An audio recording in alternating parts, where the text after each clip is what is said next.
Okay, so good afternoon to everyone, and thanks for inviting me to this online workshop.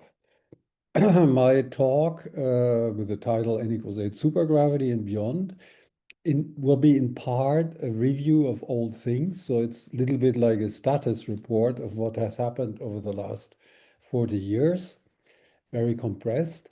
And the second part will be devoted to ideas that go beyond, in fact, laying out a research program that may well extend for another 20 years or more, actually. Okay, so let me start right away. Let me see. How does that work? How do I switch to the next page? Just click on Ah, your, now. yes, that's right. Okay, now here we are. Okay, so I think most of you have heard about N equals 8 supergravity. It is the most symmetric known field theoretic extension of Einstein's theory in four spacetime dimensions. And it's based on this maximal massless supermultiplet, which I've given here. Um, and the limit n equals 8 was enforced by requiring there to be not any higher spin particles and only one graviton. So this is a unique multiplet. And the theory was originally constructed by Hermann and Julia by dimensionally reducing from 11-dimensional supergravity. Now, the main features of this are the following. It is a unique theory, modulo gauging. Um, and secondly, it is a fully worked out theory, at least at the classical level, with a Lagrangian, which has all the expected invariances, and supersymmetry transformations, and so on. And this was the reason why, at the end of the 70s, actually, um, that and the fact that maximal supersymmetry leads to an almost unique answer was the reason that in the late 70s this theory was thought to be a promising candidate for a unified theory of quantum gravity and matter interactions. However, quickly there were questions raised, and there are basically two issues that I will elaborate on. The first one concerned the question of UV finiteness. The initial hope was that this theory would be finite to all orders. And secondly, there was the question of phenomenology. How does it fit with standard model physics, as it was known at the time? And both of these issues seem to be very difficult to resolve. In fact, they're still not resolved to this day. And this was the reason that the theory was abandoned as a candidate for unification and quantum gravity in the early 80s. And of course, the other reason was the advent of the heterotic string in the early 80s, which seemed to do much better on both accounts. Now, I will review a little bit about the theory, but there's one important discovery that was made in this connection by Kremer and Julia early on, namely the fact that the discovery that this theory, beyond the expected symmetries, has what they called hidden symmetries or hidden global symmetries. And for n equals 8 supergravity in 4 dimensions turned out to be E7, the exceptional group E7 in its non-compact form, split non-compact form. And once they had realized this, it was quickly realized that also in other dimensions there was this intriguing link between the exceptional groups and maximal supergravity. So we have E8 in 3 dimensions. And later on, it was realized that there's E9 symmetry as you reduce the theory to 2 dimensions. E9 is already infinite dimensional. It's the affine extension of E8. And of course, if you continue this counting, then you quickly get to what's called E10. And that seems to be a crucial player, and it will be a crucial player in what I will have to say. Now, independently of supergravity, much work, or most work actually, on string dualities and unification since the 80s was inspired or based on this discovery. So here's the main message of my talk. Um, Although n equals 8 supergravity is not the right theory, it may actually be closer to the truth than is generally thought. And this is what I will try to explain. However, to validate this claim, new ingredients beyond quantum field theory, and also in some sense beyond string theory, will be needed. And in particular, will be um, necessary to understand in much more detail this E10 symmetry, and furthermore, to develop a framework with emergent space and time. I should say right away that about E10, apart from its existence, we know extremely little, even after 60 years of research and having known it about its existence. The other thing is emergent space and time. Of course, this is a very popular idea also in other approaches to quantum gravity, but here it's sort of, we have a more specific scenario for this. So let me just review. Sorry, Hermann, can I ask you, do you Oh. need emergent space and time or only space? Initially, it's only space, but then time also emerges in the sense of the Wheeler-DeWitt equation, because when you do canonical quantum gravity, time disappears. And then it is thought that time is an emergent concept, even without what, I mean, independently of what I'm going to say here, it is an emergent concept in quantum gravity quite naturally, because the Wheeler-DeWitt equation doesn't have a time variable in it. So in this sense, it's going to be space and time, thus space-time. So here's some basics about supergravity. Of course, here's the famous n equals 1 supergravity Lagrangian with a Vierbein and the connection and the gravitino, and it's invariant under these transformation. And I'm using here so-called 1.5 order formalism, where you do not have to write explicit quartic fermionic terms, because they all result from the elimination of the spin connection in terms of the Vierbein. Of course, this is by the way no longer true for extended supergravities. There you have to write explicit quartic terms.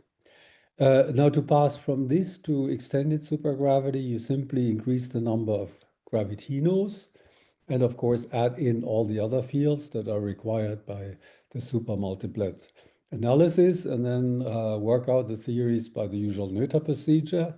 And this is what was done immediately after discovery of supergravity in 1976. People quickly went on to n equals 2 and n equals 4. And but for increasing n, the construction becomes more involved. And in the case of n equals 8, supergravity has to do with the fact that the scalars are not simply, simple scalars, but they transform a non-trivial representation of SU8, which is the self-dual 4 form, which I indicated here. It looked like an order by order construction was difficult to achieve. This was originally tried by Bernard de Witt and Dan Friedman, and then Bernard de Witt again.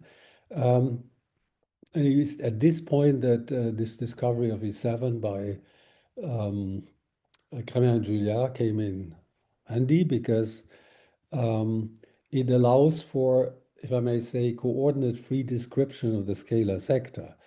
Because if you try to do it in terms of these scalar fields, you can, of course, redefine the fields in any way you like. This is like coordinate transformations on the field manifold. And this is where this E7 description becomes important, because one can incorporate these 35 complex scalar fields into an element of the E7. This is a 56 by 56 matrix. And this then is subject to following transformations. From the left, you have the action of a global E7, and from the right you have the action of a local SU8. And this then gives you the right counting of scalar degrees of freedom. It's the dimension of E7, 133, minus dimension of SU8, which is 63. So you end up precisely with the desired 70 scalars, real scalars. And then once you have it in this form, the construction of the Lagrangian proceeds smoothly, because from this matrix description, you derive the so-called Maurer-Cartan forms, which is what I wrote here. And once you have those, then you have the integrability conditions. This is interesting because the conditions were already written down in Bernard de Witt's early paper, but he didn't recognize that those were the Cartan-Maurer equations for E7. So he missed out on this important discovery, but he had the correct equations. And the convenient thing here is that all scalar couplings of the scalar to the other fields, occur only via these quantities Q and P. And once you insert the scalar field dependence, then you get infinite expansions, and then it starts looking very messy. The E7 symmetry is also visible in the spin 1 sector because you have 28 scalar vector fields, to which you must add the magnetic duals. So you have a 56 split of spin 1 fields. And in order to reduce it to the 28 on shell, you must impose what's called a twisted self-duality constraint, which I've indicated here. So this J is a sort of imaginary unit, but it's scalar field dependent.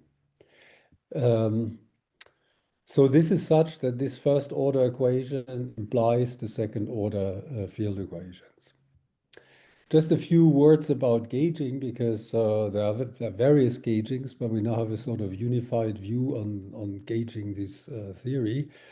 So one simply replaces the partial derivative here by a covariant derivative using those 56 vector fields. That's important because you can then try to gauge either magnetic or electric vector fields, so all this becomes possible. And so what you see here is what's called the embedding tensor, which has two indices. One index is in the E7, that's the A index, and the other index is in the fundamental of E7, so that's the M index. And therefore, this embedding tensor belongs to the following representation of E7.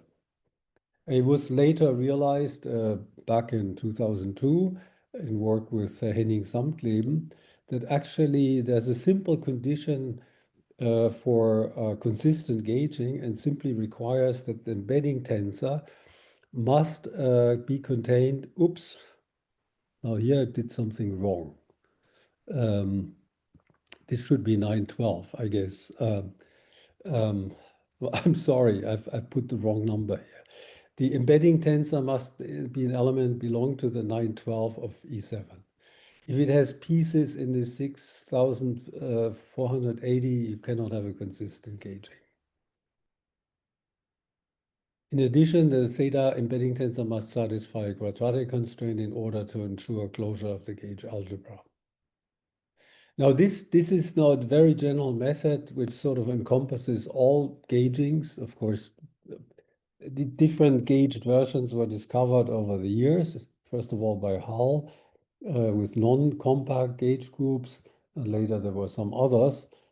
But all of this is now unified in this embedding tensor formalism. In fact, you can think of this embedding tensor as an extra field. And when you have a particular gauging, it corresponds to theta acquiring a vacuum expectation value. So, so this is now fully developed, and there are various reviews, which I have no time to go into. Important thing is that gauging induces a scalar field potential, which has this form, which I'm not going to explain. But the important thing is that this lifts the vacuum degeneracy of the ungauged theory. In the ungauged theory, this vacuum expectation value of phi is undetermined, so it can shift any way you like. But here it becomes determined because you have a very intricate potential actually with various non-trivial stationary points. This is directly related to the famous moduli problem of string theory. So from the supergravity point of view, you would say you have to gauge in order to overcome or resolve this moduli problem. So there's also a lot of literature about this. Again, I have no time to go into this, but it turns out that these potentials have very rich stationary structure, especially for the compact gauging. So here there's a review by Thomas Fischbacher, who has already identified more than 200. In fact, for the maximal gauge theory in 3 dimensions, he told me that there are on the order of 100,000 stationary points. So there's still work to do. Interestingly, of all these stationary points, the non-supersymmetric ones are all unstable, with one possible exception, but they're generically unstable. And so if you're looking for stable vacua, there are only a handful left, I think 4 or so, or 5, which are supersymmetric and therefore stable. So much. This was a quick review of classical construction of the Lagrangian. So there's been a lot of work also on concerning the stationary structure of these theories, as well as for other gauge supergravities, also in other dimensions. Next topic, finiteness, because this was, as I said, this was a very crucial issue at the beginning. I'm sure you know that pure gravity is two-loop non-renormalizable with this famous counter term here, as was shown by Gorov, Sagnotti, and later by van der Ven. But this counter term cannot be supersymmetrized. So the hope was that maybe supersymmetry is strong enough to rule out all counter terms. Now, this hope was quickly dashed when it was realized that at 3 loops, there is a supersymmetrizable counterterm, which is the square of the Bell-Robinson tensor. So this is an object which is quartic in the Riemann tensor, which means that these supergravities, even though there is no two-loop divergence, they are in danger of being 3-loop divergent. In fact, this number has never been calculated, but it's likely that n equals 1 supergravity is divergent at 3 loops. And this was actually, there was a lot of discussion about counter terms and whether this divergence is there or not, which wasn't really conclusive. But now we know, thanks to the work of these 3 Bern and all his collaborators, that these extended supergravities are much more finite than expected. So in particular, they were able to go up to 5 loops and to show that the theory is finite. And they do the calculation in dimensional reduction. And they can sort of pinpoint at what dimension do the ultraviolet divergences start. And there are 2 competing predictions. One was this, where L is the loop order, and this is the dimension. And they realized that divergence appears at d equals 26 over 5, which fits this formula. And sorry, the divergence appears at 25 over 4, whereas this is the formula I would get from n equals 4 Yang-Mills. D equals to this would predict that there's no divergence at any loop order, whereas here you see that divergence could appear at 7 loops. So this was already realized in the early 80s. And in particular, there was also work on superspace formulation of this theory, which shows that, in fact, there's a natural 7-loop counterterm, which is given by this. It's just the superspace volume, meaning the integral over total superspace of the Berezinian or the superfield by a superdeterminant. And this is an expression of 8th order in the Riemann tensor, which, of course, nobody has ever really explicitly calculated. But it has been shown that this expression, this superspace volume, vanishes on the mass shell, which indicates that actually the 7-loop divergence is not there either.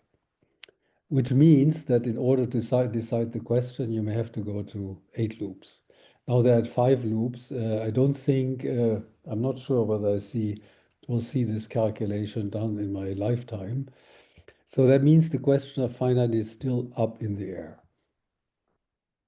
So there are also other arguments to do with the nonlinear effects of the nonlinear E7, because there's no fully supersymmetric, fully E7 invariant counterterm known. But if the theory was finite to all orders, there would have to be other reasons for that. This cannot be decided by this kind of calculation. So that was a quick review of the status of finiteness or not. Now let's go to phenomenology. And here, just for historical interest, let me recall the very early failed attempts.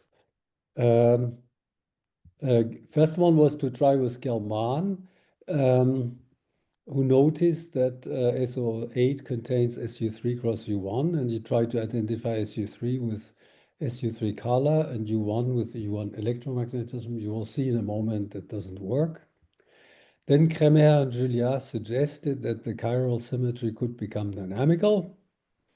And this was an avenue pursued by these people. But there you had sort of the opposite problem, because then you get tons and tons of representations. It's a little bit like model building with MSSM. You get, sometimes you get what you want, but on top of this, you get a lot of unwanted junk in the form of particles that have never been seen. So the prevailing view that came out of this is that Nicolai supergravity is not a good candidate for quantum gravity and unification. However, there's a numerical observation which was first pointed out by Mary Gell-Mann, which is that you have 56 fermions, and in order to break supersymmetry, you have to remove 8 Goldstinos, which leaves you with 48 spin 1/2 fermions, which is exactly the right number, including right-handed neutrinos. And this is how it goes. And this was presented by Murray Gell-Mann at the Shelter Island Conference in 1983. I was there when he presented this, and he said, I don't know what to do with this, but maybe somebody here can exploit this observation. It goes as follows. You look at this decomposition of SO8 under SU3 cross U1, and then you find these SU3 representations, and you find these electric charges. And obviously it doesn't fit with what we see in nature. This is why his first attempt failed. But then he had a very strange idea. He said, let me introduce an additional family symmetry relating the 3 families or generations, and identify the supergravity SU3 not with SU3 color, but with a diagonal subgroup of this hypothetical SU3 family and SU3 color. And this is then the scheme. Here you see all the particles. By the way, only using the right-handed particles are described in terms of left-handed antiparticles. So they're all left-handed in the scheme. So you find that there's complete agreement with what you get from Nicolai supergravity. And furthermore, he said, okay, this is what supergravity gives me, but I know what the charges of the quarks and leptons, they're here. And he said, I'll allow myself to introduce a spurion charge. And as you see, this happens in a very systematic way, which is such that plus q goes with 3 of family and minus q with 3-bar family. And then you see that you can make it match if you choose the spurion charge to be 1/6. So, I've always been fascinated by this agreement, because if it's the wrong theory, you wouldn't expect it to get so close to the answer. So this is a tantalizing observation, but at the time, not much could be done with it, because, for example, I think the top quark had not yet been detected yet, so it was even a prediction of the scheme that there should be a top quark.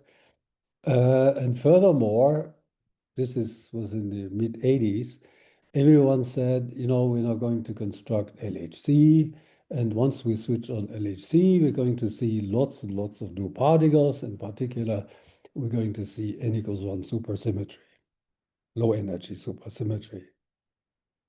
Okay, but you know the story. Now, after 15 years of operation, LHC hasn't seen anything. There's no hint whatsoever of new physics. And even more important in some sense, if one looks at the pattern of masses and couplings and so on, it turns out, and you follow the RG evolution of these couplings up to the Planck scale, it turns out that there's no problem at all. There are no Landau poles. For example, if the Higgs was too heavy, then you would have a Landau pole nearby, and that would indicate a new scale of physics. But no such thing happens. There's a little thing about instability of the Higgs potential, but that's not too worrisome. So this indicates that, in fact, there's no need for extra particles from that point of view. The standard model could survive as is up to the Planck scale.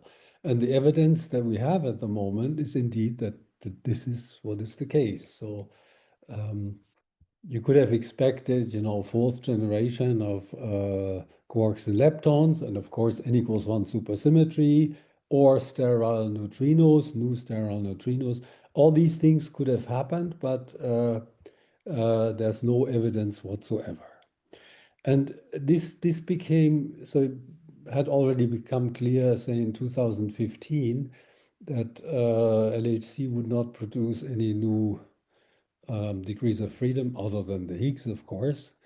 And so we asked ourselves, what would it take, and this is work with Krzysztof Meissner, what would it take in the first step to correct the mismatch of electric charges? So we asked ourselves, what kind of generator would sort of correct the mismatch in the electric charges? And it turns out to have a very simple form. And this is actually, because we're talking about spin 1/2 fermions, this is something that must act on a tri-spinner. And here you see this I is just this matrix that squares to -1. So up to here, the first 3 terms are just the usual coproduct. But the new term that you get here, in order to get this matching right, has this very peculiar form. And that tells you that you have to go outside the symmetries of N=8 supergravity in order to achieve this matching.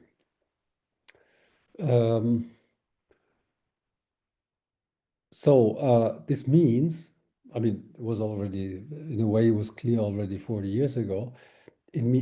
Because once we had realized that this is what you see at the stationary point, SU3 cross U1, for a few days with Nick Warner, we tried to sort of adjust or fudge it in such a way that you could get full agreement. But it turns out from this, it's obvious that the mismatch cannot be fixed within N=8 supergravity, which means that N=8 supergravity cannot do the job. You have to go beyond.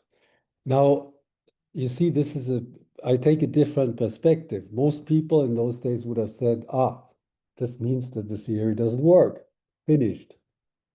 Whereas I would like to argue, no, we should take this peculiar form of the deformation as a hint how to go beyond n equals 8 supergravity and how to correct the mismatch. That is, you try to correct the mismatch, try to make it fit with what you see in the standard model, and that will provide guidance towards the correct answer and the theory that lies beyond n equals 8 supergravity. So, and what I will not have time to describe this in very much detail, so it will be very sketchy, but I'm happy to explain these details in some other context. It turns out you will have to go all the way to E10 symmetry in order to understand how this correction can be incorporated. So I will not say very much about E10, except to say that is the maximally extended hyperbolic Kac-Moody symmetry, is the most beautiful, most intricately structured such algebra, similar to what E8 is in the context of finite dimensional Lie algebras. But this is much more. In particular, it contains all the, oh, not all, but many of the known duality symmetries that we know from supergravity and superstring theory. Okay, now we're talking about fermions, and so E10, just like E7, is not something that does not act directly on the fermions of n equals 8 supergravity. E10 cannot act on fermions, but the general rule in supergravity is that the fermions are acted on by the maximal compact subgroup of the En group, which we denote by K of E10. So for E7, K of E7 is just SU8. K of E8 is SO16 with these fermion representations, and they are such that they cannot be lifted to representations of En. So you have this division, somehow the bosons see the En, and the fermions see the maximal compact subgroup. So the hypothesis that we've been following up over the last years that this is true for E10 as well. And so let me now say a few words about what KE10 is. As I said, well, I haven't said it yet. E10 is really, nobody knows what it is. And KE10, you might say the same thing, but there is a recursive definition. And the easiest way to think about it is if you look at the screen text here, when you're given a non-compact group, then the compact group can be defined as the fixed point subgroup or subalgebra with regard to some involution. Involution means you have a map omega which squares to 1. And for example, for SLN, if you want to single out the SON compact subgroup, you define omega of a matrix to be minus the transposed matrix. And then, of course, the SON just consists of those that are left invariant by this, which is just the antisymmetric matrices. And the way you define KE10 is completely analogous. So here, let's skip this because this is not so important. Just to say E10, you don't know what it is, but it's sort of recursively generated in terms of what's called the Chevalier-Serre presentation. There's something similar for the compact subgroup. And here I've written these relations, which look very, very simple. But so you cannot recognize just by looking at this what a kind of complicated structure this will give rise to. Anyway, so we have sort of worked this out for KE10. And the one crucial feature for what I'm going to say is that even though it's a hugely infinite dimensional group or algebra, it has finite dimensional unfaithful representations. This is something very unusual because for Kac-Moody algebras in general, if they're infinite dimensional, the only finite dimensional representation is the trivial representation. Otherwise, they're necessarily infinite dimensional. But here, it turns out that you have finite dimensional representations, and they're just in one-to-one correspondence with the supergravity fermions. So it also means in particular that this is not a simple Lie algebra, even though E10 is, but this is not simple because there's non-trivial ideals, which are basically defined by the combination of generators which annihilate the elements of the representation. But this is technical things I don't need to explain.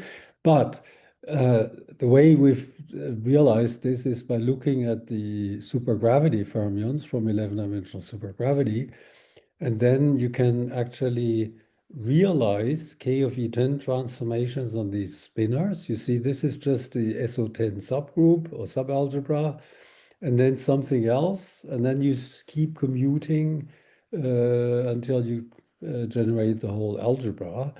So here it's still kind of obvious what this is going to give.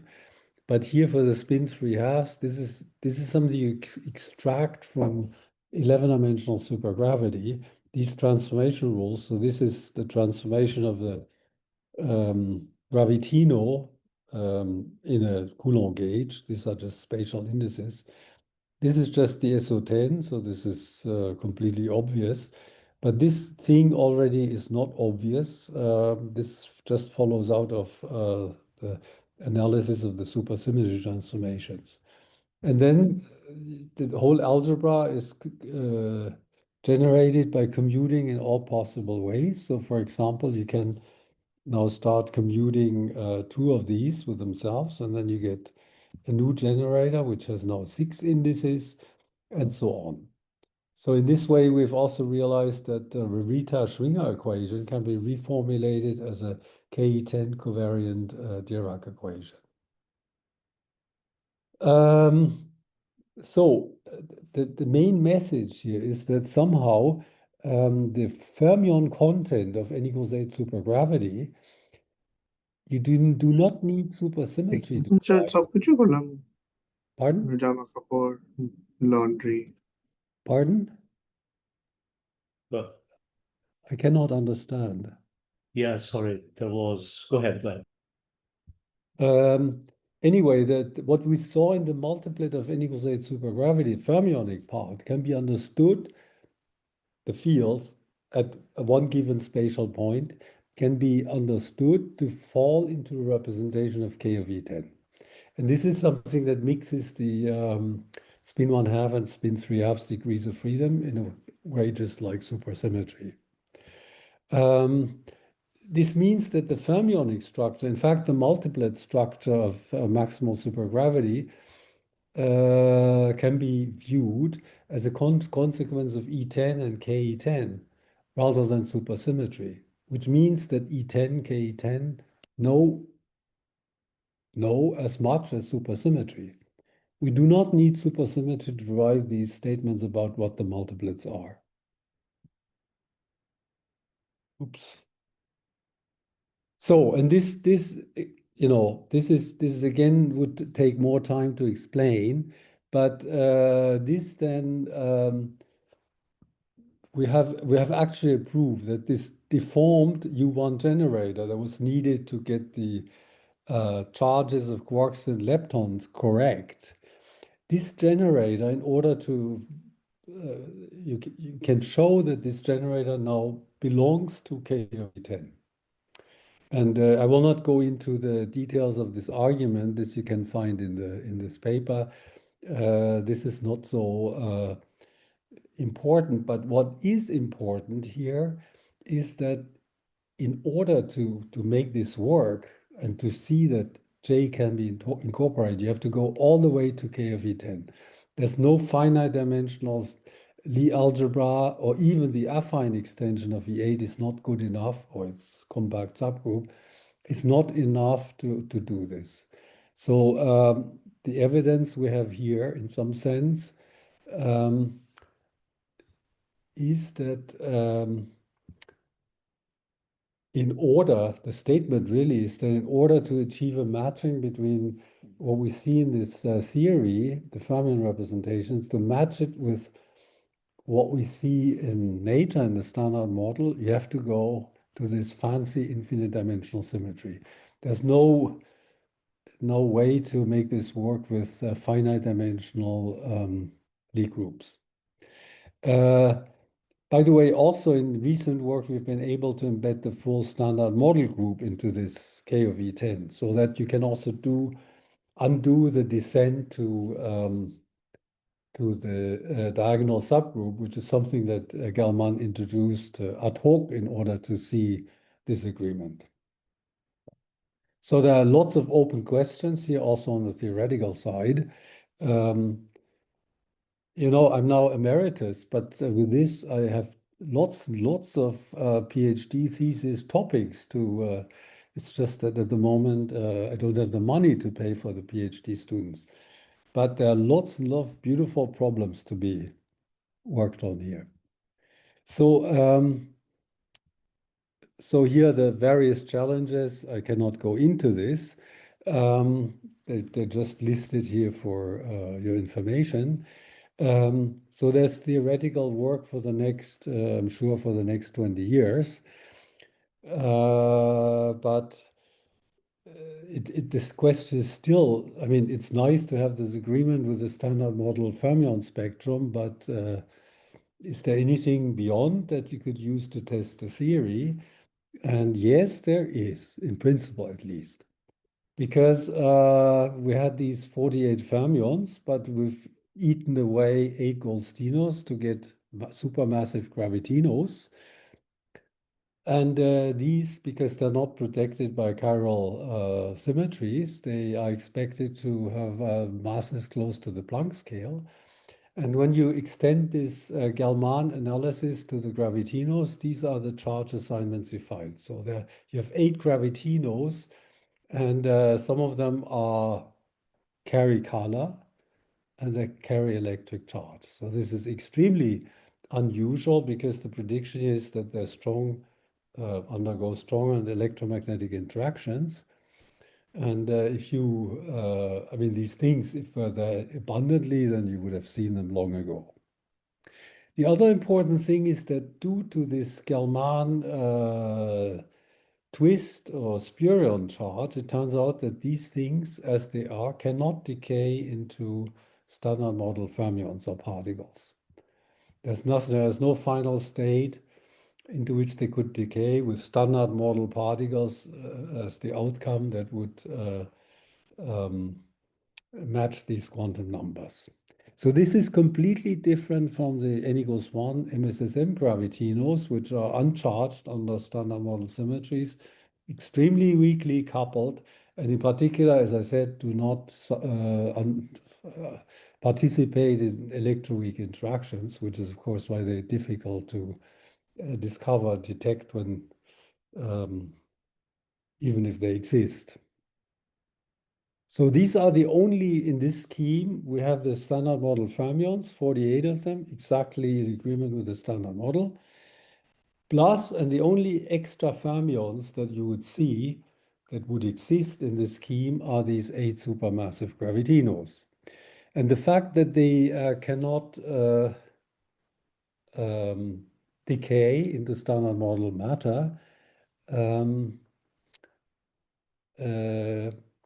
suggests that they could be dark matter, because if they are round, they will be round, they will not decay.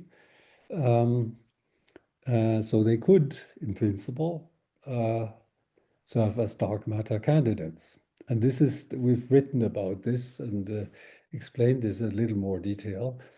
Now, you can ask yourself, if this is really dark matter, how much is there of them? So here you get a rough estimate. Dark matter density inside in the solar system is estimated to be 10 to the 6 GeV per cubic meter, which corresponds to 1 proton per cubic centimeter. And if you now have a Planck mass particle, of course, you have to scale it up appropriately. And then you see that these things must be very rare. And if you put up a detector, the flux would be something like this. And this does not look very promising. But these things, in principle, you should be able, if they really pass through your detector, you should be able to see them very clearly. Now, we've also spent a lot of time worrying about how would you see them, because dark matter particles that are charged, you would expect to ionize or do something unusual, but they're non-relativistic, so that also doesn't help. Nevertheless, there is an option here, and this has to do with this new underground detectors that are being constructed. A Juno detector in China has been designed to do neutrino physics, but they could easily see this. This is a huge underground detector. It's a ball of 40 meters diameter filled with scintillator liquid. And so last year, in collaboration with Krzysztof and two more people from Warsaw University, we've done a detailed analysis of what this Juno detector would see and could see. And interestingly, these two people are quantum chemists. And this is important because they realized that the reason you can see something, which is described in this paper, has to do with the chemical properties of the scintillator liquid that the Chinese have poured into this detector. So, I'm now kind of excited about the possibility that there's something that could actually be detected, and it would be a signature completely different from any other known dark matter candidate. So if the thing is there, and if the flux is not too low, then one might see something. Of course, there are lots of uncertainties here in the sense that if you have miscalculated the flux by a factor of 10 or 100, it means that you have to sit there and wait not just for 1 year, but for 10 or 100 years before such a particle comes by. Anyway, there's an experimental test, and the experiment is now up and running since August. And we've been trying to talk to our Chinese colleagues that they might actually make some effort to look for this. In fact, it should be such that this should be possible without much extra cost. So unlike the existing dark matter experiments, where they've already spent billions and billions of euros, this would be very cheap to implement. Now, at the end, I want to say this is a hypothesis with the supermassive gravitinos, but there are also two more physics results we can get from this. And one is the idea that these gravitinos might be at the origin of galactic primordial black holes. You see, this is one of the big unsolved questions of current astrophysics. How did they've seen galactic black holes already 13 billion years back, and there's no conventional explanation for their origin. And here the hypothesis is because these gravitinos are so massive that they can already form lumps.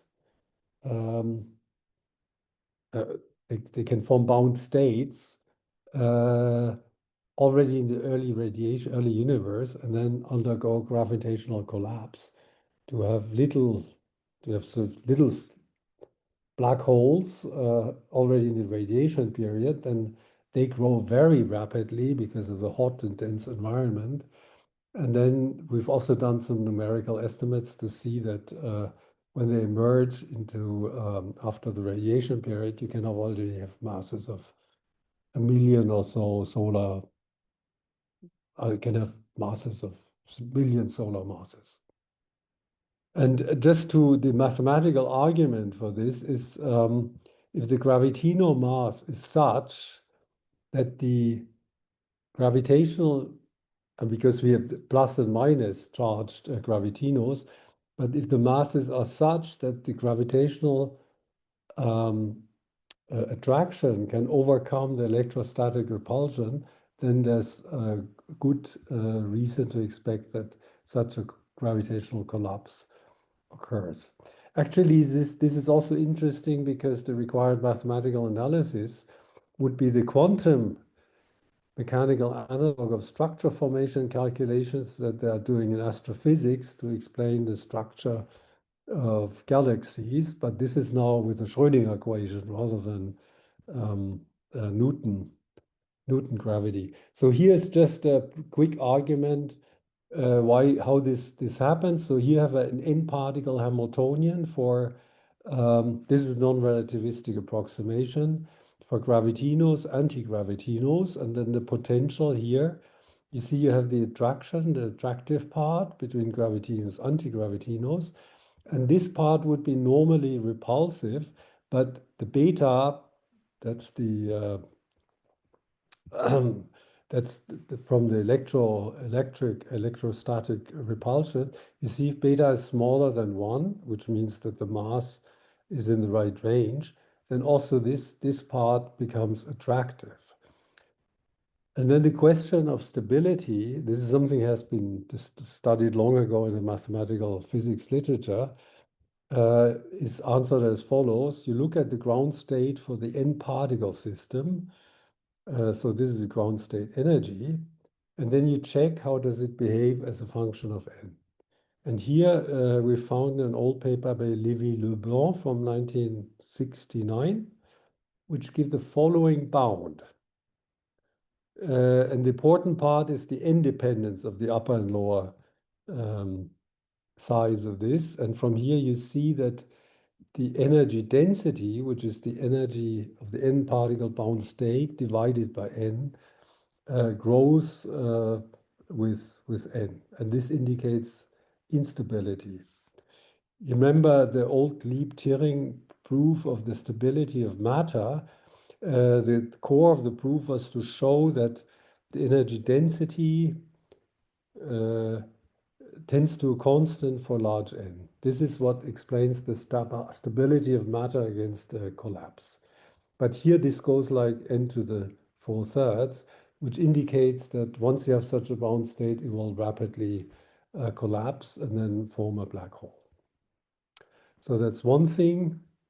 And the other thing that we worked on or thought about is explaining the origin of ultra-high energy cosmic rays, which have been observed over many years in the Pierre Auger observatory in Argentina. They have extremely high, they see particles of extremely high energies, 10 to the 21 electron volts or so.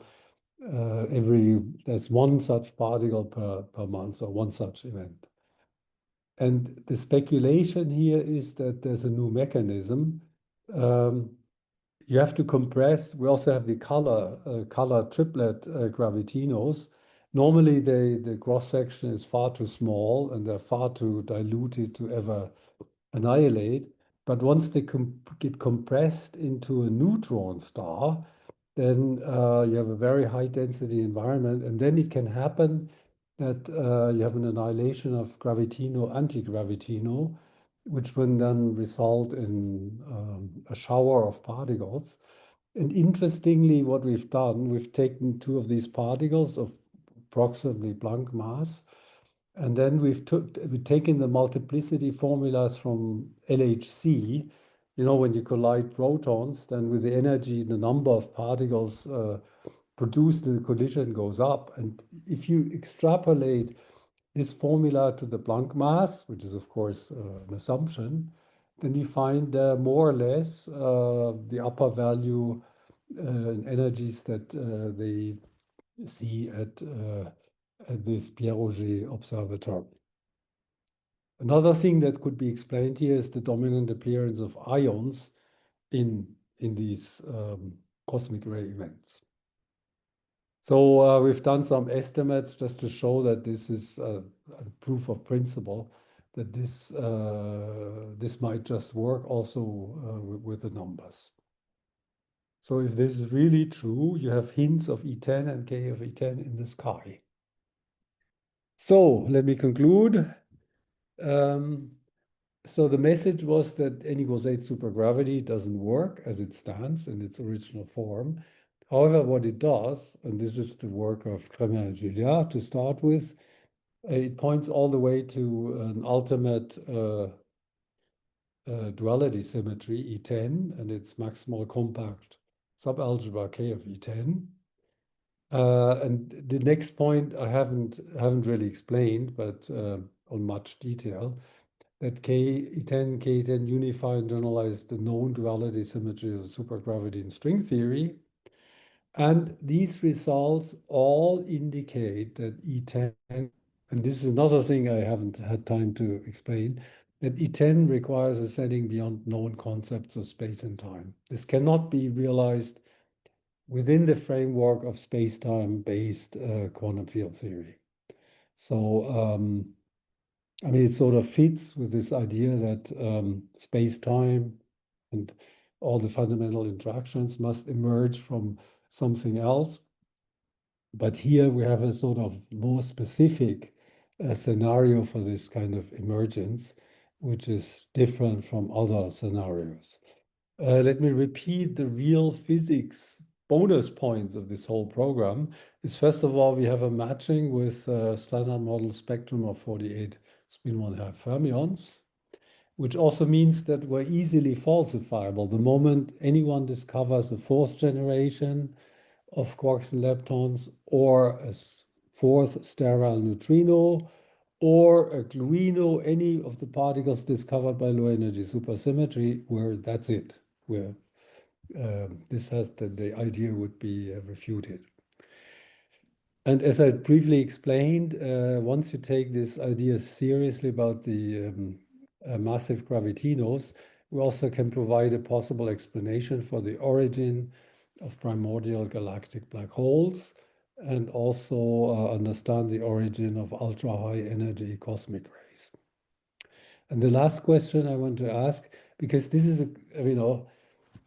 supersymmetry is a beautiful idea. I've been brought up on supersymmetry, but I mean, somehow it seems that nature certainly does not want to make use of it in any naive form, which means the things that have been tried over the last 45 years. But what these theoretical considerations suggest is that there's something beyond supersymmetry, and that E10 and K10 can supersede supersymmetry as a guiding principle towards unification. But as I said, this would be the context where there's no more space-time. So if you have no space-time, there also cannot be space-time supersymmetry. So that's an open question, but a suggestion is really that we need to go beyond supersymmetry in order to make progress with understanding unification. Thank you. Yeah. Thanks very much, Hermann, for this very nice talk. Thank you. Are there any questions?